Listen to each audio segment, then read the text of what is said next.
السلام علیکم، کیا حال چال ہے فرینڈس؟ ٹھیک ٹھاک ہیں؟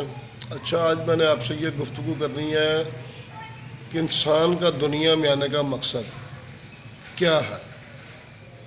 انسان کا دنیا میں آنے کا مقصد یہ ہے کہ انسان اللہ کی مخلوق سے محبت کرے، کسی کا حق نہ چھینے، کسی کو دھوکہ نہ دے، جھوٹ مت بولے، حسد مت کرے، غیبت مت کرے، بلکہ امت مسلمہ کی، اللہ کی مخلوق کی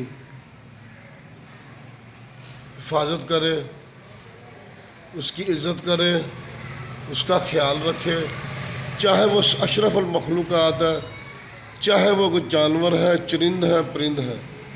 میری آپ لوگوں سے اپلیکیشن ہے کہ امت مسلمہ کی اور اللہ کی مخلوق کی حفاظت فرمائے۔ تھینک یو، السلام علیکم۔